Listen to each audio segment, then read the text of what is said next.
Tunisia. You showed a lot of promise, but too late. Tunisia should have never lost that game against Australia.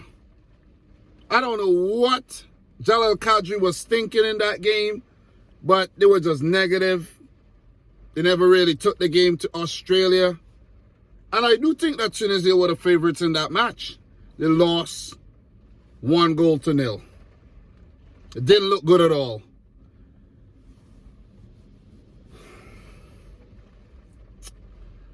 They should have won that game. But then again, everything happens for a reason. Because maybe if they had won that game, they would not have won this game against France, right? But look, congratulations to Tunisia, man.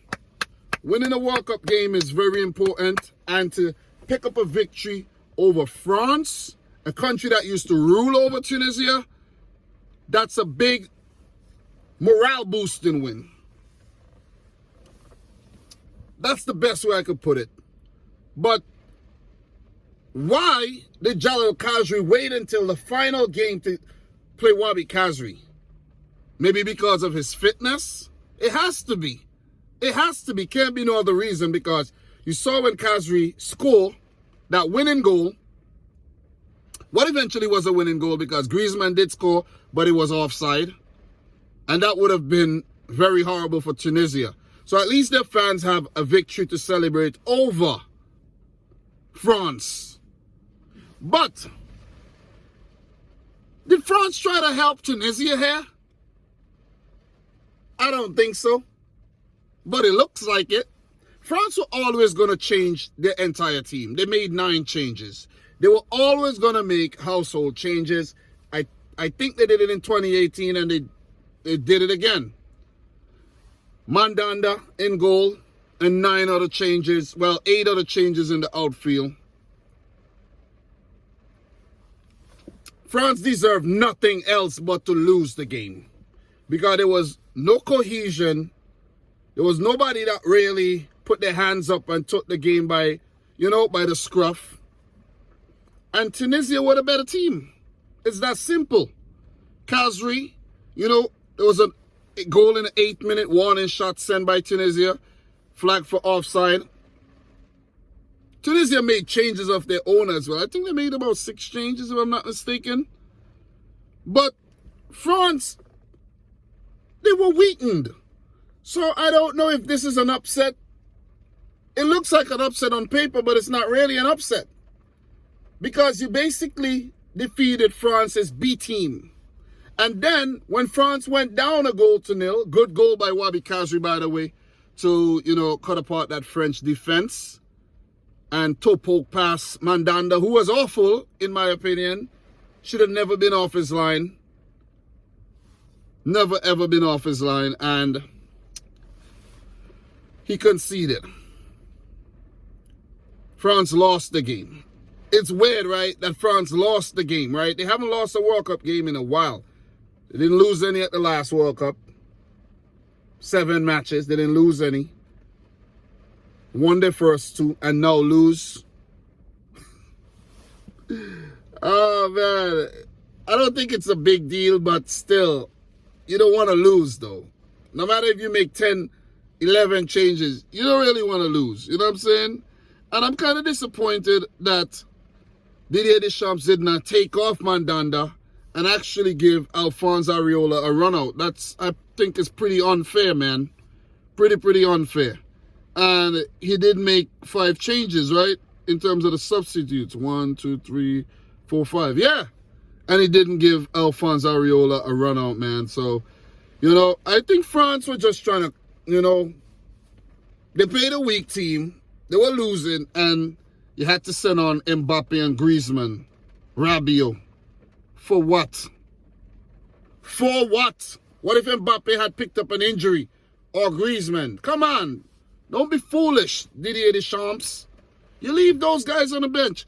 Send out, you know what I mean? You're sending out Ousmane Dembele. Why are you doing that?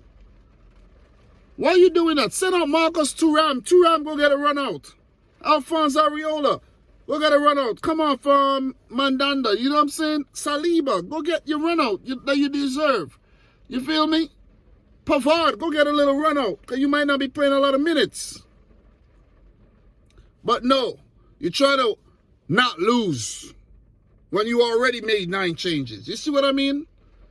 But look, as I said, Jalal Qadri waited until this game to make a whole lot of changes and got the win against the team that would least likely pick up a win against, and it counted for nothing.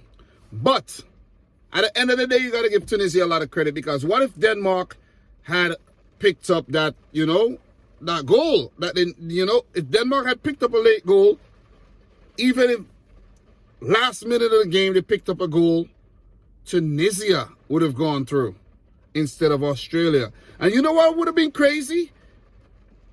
If Denmark had scored, and during the time when Griezmann had scored, Tunisia would be like, oh man, because they were following the game, right? They were following the other game. What if Tunisia was like, oh man, we drew the game, we give up the goal.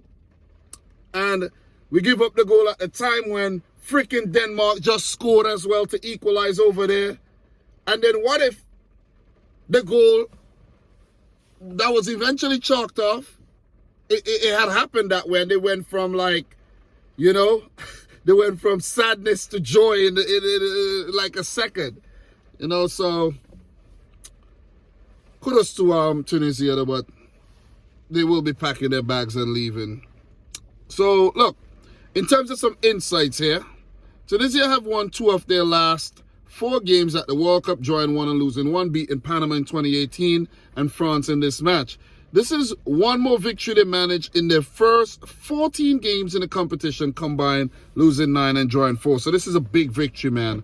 France were beaten in a World Cup match for the first time since the 2014 quarterfinal, a 1-0 loss to Germany, ending a run of 9 games without defeat, 8 wins and a draw.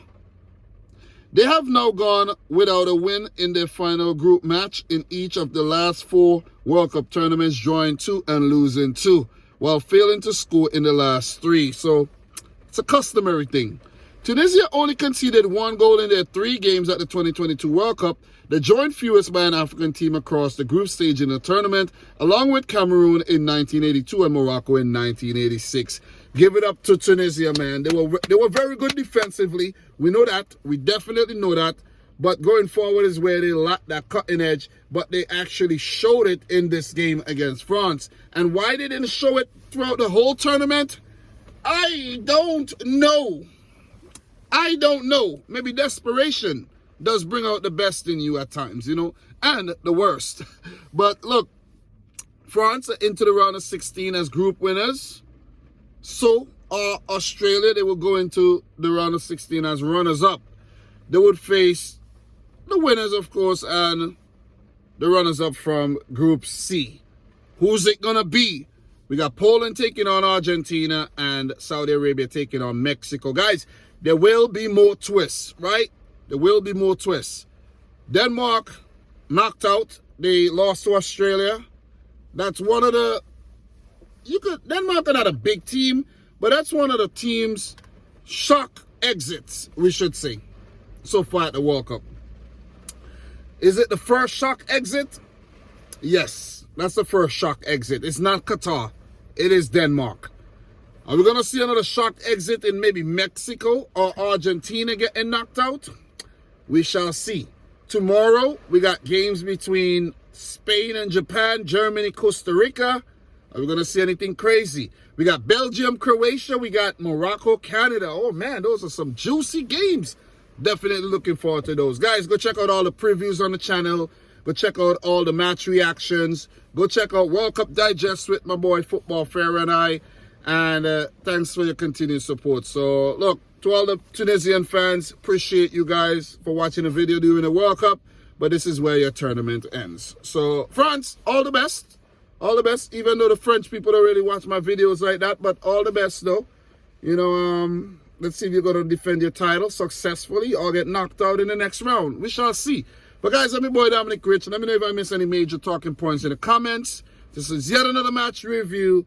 And until next time, peace out. Rich. Squad. Peace. A lot of work to do, man. I'll talk to you guys soon. All right?